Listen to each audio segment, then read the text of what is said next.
Hello everybody, this is Rachel from 7 and All, and in today's video I am going to be sharing with you the thought process that helped me choose the curriculum I am using for my kindergartner in this upcoming school year. And I will also be addressing the one subject that I don't really have any curriculum for.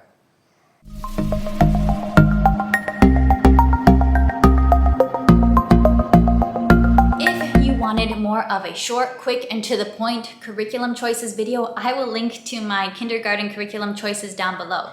And this video is going to be a little bit longer because I'm going to take you on the journey to how I chose these curriculums, why I chose them, why I believe they'll be a good fit, and I'll talk about some of the other options that I didn't choose and why I ended up not choosing those. All right, let's get started with our literature core for kindergarten. I chose Beautiful Feet, Picture Books Around the World, Parts 1 and 2. Now, why did I choose this? We are a book-loving family. I knew I was going to have a rich literature course for kindergarten. That was an essential for me. And this year we have done Sunlight Pre-K. We've enjoyed the books quite a bit. So it would have seemed kind of natural to just go straight into Sunlight K. So why did I not go with Sunlight K? Well, my kindergartner is my oldest child. If you've been homeschooling for a while, you probably can tell the difference between a 5-year-old kindergartner who's an oldest child versus a 5-year-old kindergartner who has older siblings that they can kind of combine with. He doesn't have any older siblings, and I felt looking at the books in Sunlight K that he wasn't going to get as much out of it as he could have if he were older when he did that program. Those are some good books. I do want to read many of those books with him in the future, but I didn't feel like it was going to be a good fit for him as a new kindergartner at 5.5 years old doing those books. Also, I wasn't too keen on the idea of doing American history in kindergarten. I think history can be a tough subject to really wrap your mind around for little kids. It is concrete, but it's also kind of abstract to think about time and how long ago different things were. And history, we're learning about a lot of people, we're learning about a lot of bad things. That can just seem a little intense at the kindergarten age.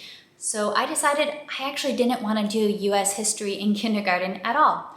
We also live in Asia, so it didn't feel as connected. We very much will do US history. I'm sure we will do several years of US history during our journey, but I didn't feel the need to do it in kindergarten. This felt like it would be a better fit for us going around the world. My son already has a great love for maps. He loves to ask about different countries. He has many travel and vacation plans that he comes up with on his own.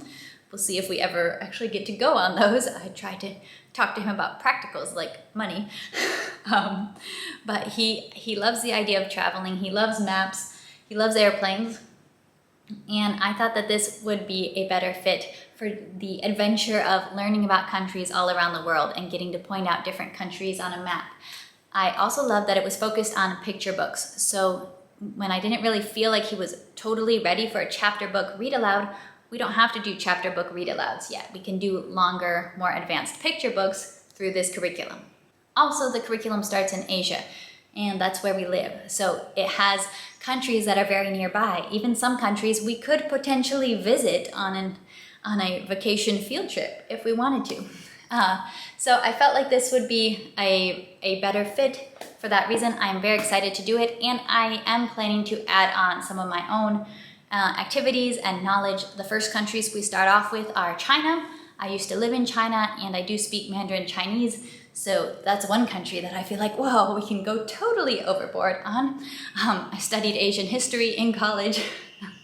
I might know a little bit too much. I might need to tone things down a little bit. This is kindergarten. And the next country is Japan, and I used to study Japanese, and I've been to Japan. And as you can tell, this is probably a subject I'm going to get a little bit too excited on. Also, my younger sisters are interested in reading some of these books and learning about some of these countries with us as well.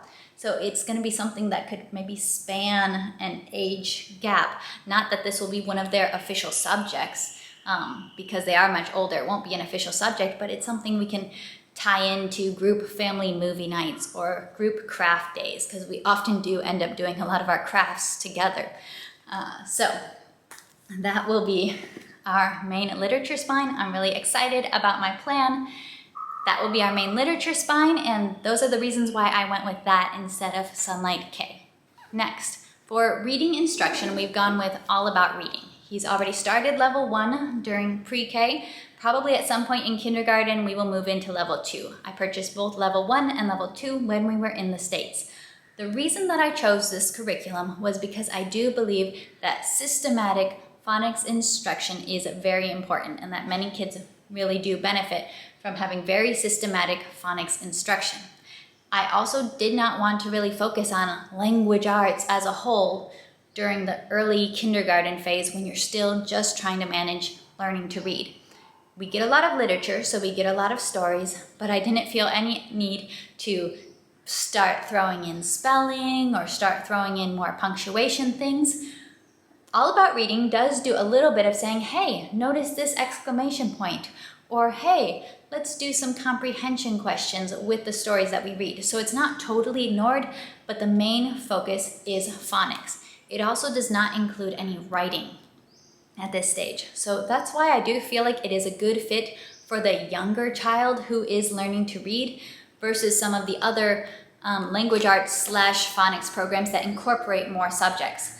I've had a lot of questions about why I didn't choose Logic of English, and I just didn't. I don't have a super good answer for you on that. I know a lot of people love it, and I've had really great things to say about it, but also to me, it seemed a little bit less intuitive, and it maybe seemed a little bit more complicated for the younger learner. I did have a feeling I was going to start teaching him phonics, and I did start teaching him phonics at about 4.5, and he's done well with it, but I think the fact that All About Reading is so focused and we just get to focus on CVC words and we're not doing much complicated things does help with what he's able to handle. So we'll be doing this and continuing to the next level. That's why I chose All About Reading, because I wanted systematic phonics and I wanted to have a kind of an uncomplicated language arts focus. Just really focus on getting phonics down during the kindergarten phase. Next, we will be doing Math with Confidence for his math. Why did I choose Math with Confidence? Well, if you've been watching my channel for a while, you will not be surprised at all that I chose Math with Confidence for kindergarten. The reason is, back when I first started preschool math at home from Kate Snow, I was incredibly impressed by this program. It fit me so well and with what I believe about how mathematical skills should be taught. It made it easy and straightforward. It is so practical. You don't need to buy a million kinds of manipulatives. Most of the time, the hands-on activities she's telling you to do are like get some spoons from the kitchen drawer or grab some toys from their toy box. So it's like, I can handle those kind of manipulatives. Those are easy for me. I don't like having all these very specific math-only manipulatives. They do use some math manipulatives, and they use very good ones like money manipulatives and pattern blocks, those really core classics that are very, very useful. But it's not that complicated, but it's very deep conceptually. So we use preschool math at home, we've used kindergarten math at home, we'll now be continuing into first grade Math with Confidence, and I plan to stick with this as long as it still continues to be awesome. Now, if you've known me for a while, you might not be asking why Math with Confidence, you might be asking why first grade? That's because as a homeschooler, I am not super tied into grade level. I do believe in following with the child and what's the natural pace that they can learn at. So when I looked at Math with Confidence and I looked at the kindergarten level, I knew for my son in his pre-K year that it would be a good fit for him. He is very math-minded. He catches onto numbers pretty well, not like extravagantly well, but solidly. Kindergarten Math with Confidence has challenged him. It's been a good challenge during his pre-K year, and I think he will go pretty solidly into this because we will be staying home for the summer this year and possibly doing some schoolwork during the summer, because when we're at home, we might as well have some schoolwork to keep some structure in our days.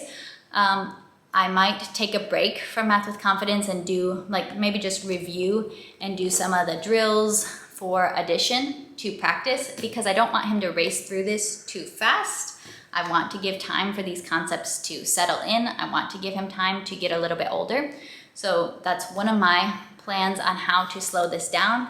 Also, we might use Math UC Alpha to kind of slow us down, give us some extra math practice, because I'm happy to continue to give him math at his level, whether it says kindergarten or not, but I also don't want to speed through it too fast. I really want him to get the full benefit from it. So taking some extra days and reviewing some old math games can be a great way to do that.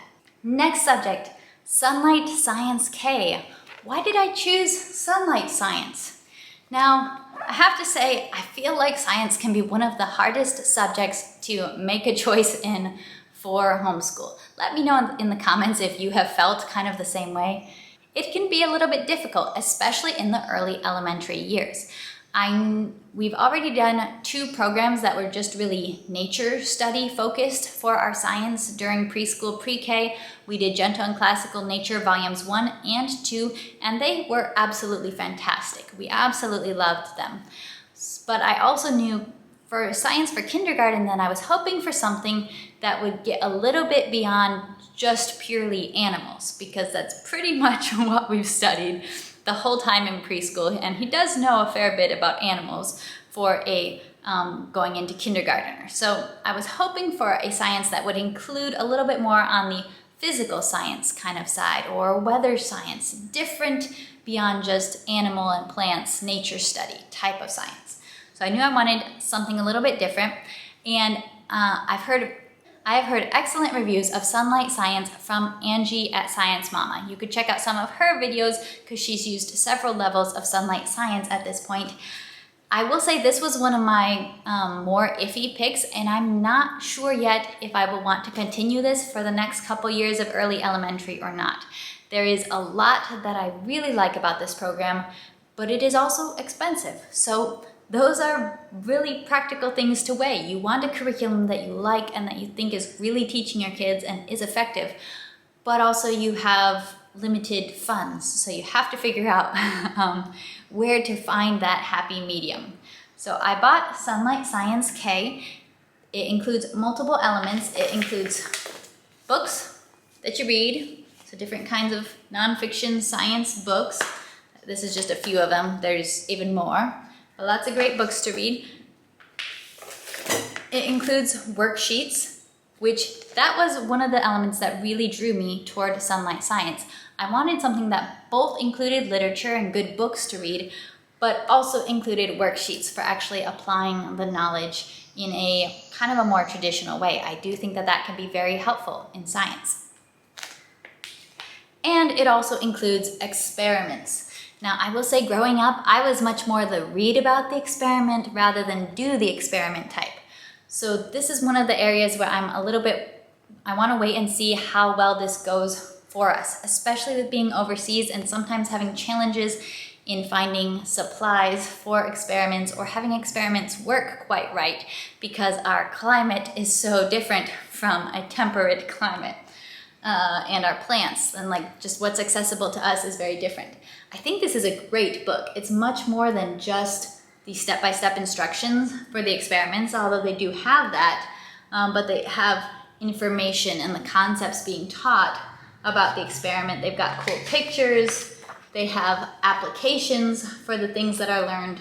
So I do think that this looks really good, but this is one of the programs where I'm a little bit more iffy, like I'm committed to it for kindergarten. I don't know if it's something we will continue for first grade.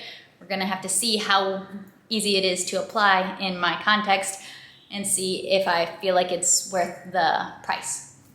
Next, Spanish studies. And after I talk about Spanish, I will be talking about the subject area that has kind of been ignored. So for Spanish, I am going to be combining Beautiful Mundo and Llamitas.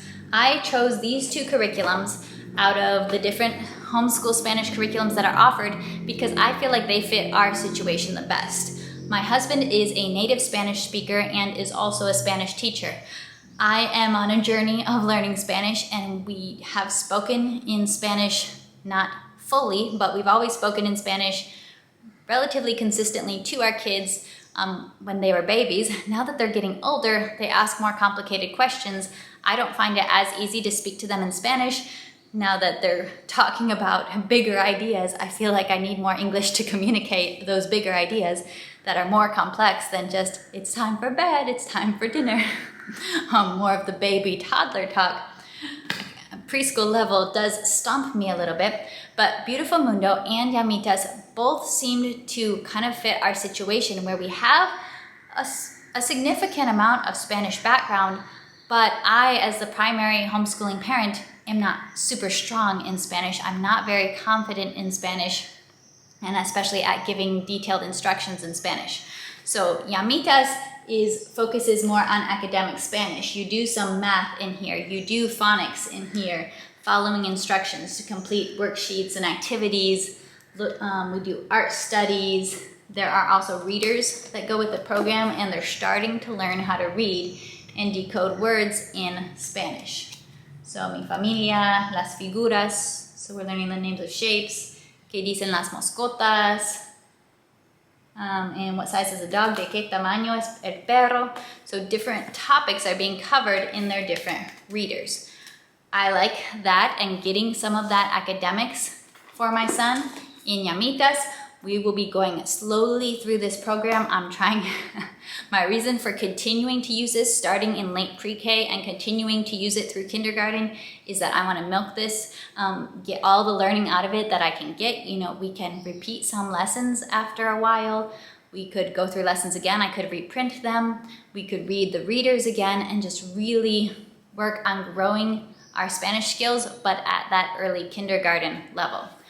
Also Beautiful Mundo, we've used it through the pre-K year, but I'll be continuing it because Beautiful Mundo is focused on reading books and singing songs. So Beautiful Mundo will have weekly lists of vocabulary, most of which I would say are fairly common, are words that my sons would already understand. They'll have counting words, they'll have bedtime vocabulary, or waking up in the morning and getting ready vocabulary. And those types of things my sons have down, like those are the exact kind of words we've used with them throughout their life. But the books actually have a lot more vocabulary in them because it's a whole story right here. So I think by continuing to use the books, continuing to use the songs, we're just really trying to build their confidence and comfort in Spanish gradually. No, it's not their dominant language. I don't think it ever would be their dominant language. They live in an English-speaking community, but it is a language that we want them to grow in their skills in and have a strong connection with. So continuing to use these, just continuing to inject our homeschool days with Spanish helps meet those goals. Now, as far as handwriting isn't something I'm super keen on focusing a lot on. At 5, my son can write all the letters in the alphabet. Like any small boy, he still needs practice in it. But I think that's something, like I purposely did not choose any curriculums that were heavy on handwriting. I think that's more something that will just gradually come in our day. Like we learned a new Spanish word and I have him copy it out on a notebook paper. Or more types of activities like that. Not so much I don't really feel the need for a full handwriting curriculum at this point because he's between those stages of he knows how to write all of his letters, he can write all of his letters. He's not proficient at writing his letters. He's not really old enough to write a ton of letters all the time. So that's kind of where we're at with handwriting. Now I want to address the fact that Bible is pretty much not covered by any of my curriculum choices this year. Most of them are secular curriculums. Sunlight is not, the Sunlight Science is not, but it's a science curriculum. So it is not about Bible. And I did look for a kindergarten Bible curriculum. I checked out several different options that I thought had some potential to maybe be a good choice for us. And when I would look at the samples, I would feel like, I think I'm actually just gonna be really frustrated with this or feel the need to change a lot. I just didn't like most of the resources that were available for teaching kindergarteners about the Bible. Now, if you have any that you really like, go ahead and leave those suggestions in the comments below. Maybe other people could also benefit from those suggestions. But I felt like there's kind of a gap between early years, just reading stories to your kids, reading the Bible to your kids, talking about God with your kids, talking about those early catechism questions that we had in Gentle and Classical, And then it seems like there's a couple-year gap between Bible curriculums that require you to be able to write or spell words. And that's not something a kindergartner can really do proficiently. So my curriculum does not really include any Bible. Bible is very important to me. I write and have written multiple Bible resources for my own business, Where'd You Learn That Homeschool, all of which are more for about 4th and 5th grade and above. But so that became a little bit of a gap that I noticed. Now, my plan for filling that gap is, one, he's not my only child. I have a preschooler. I will be doing gentle and classical preschool, and it will be aimed at the preschooler, but we'll be doing it at the breakfast table, so my older son will be right there. He's going to be excited to hear all the books again, and he'll be right there for our Bible stories and for our catechism question cards. And so he will be part of that. Again, he already did that when he was 3, but it's been a while since then. So that will bring Bible into our day. And we also do have some devotionals that I may weave in, because if most of our breakfast time is targeted at my preschooler, I might want to bring in a little bit of a bigger devotional, like Thoughts to Make Your Heart Sing, or some book along that lines. I can also look at my mom's library. I might take a look at Leading Little Ones to God for a potential just short devotional. That was a Sunlight book from an older version of Sunlight, I believe, that is on my mom's shelf. I'd have to look at that. If once we get started, I feel like the gentle and classical preschool is leaving us wanting a little bit more that's more targeted toward my older son. But for now, that's just my plan. Is gentle and classical does have the Bible, it does have catechism, and I think hymns. I can't remember now. I think it has a hymn. So because I have 2, we'll be leaning more on the preschoolers for Bible. And also, my son is now going to a once-a-week church class that my mom actually teaches, and she's creating her own program for that class, that once-a-week class. And potentially, seeing how things play out, we may end up releasing the program that she's creating for this kindergarten church class as a resource on Where'd You Learn That, because both my mom and I looked at a lot of kindergarten Bible class resources and weren't really satisfied with what we found as far as curriculums that came with activities or workbook pages, types of things to do with this age group. All right, that is my long form explanation. If you have any other questions, feel free to leave them down in the comments below. Also, open the description to check out the links to these different resources I have mentioned or videos that I have mentioned. And if you like these nerdy homeschool conversations, please give my video a thumbs up and subscribe to my channel, because I've got a lot more where that came from. Bye.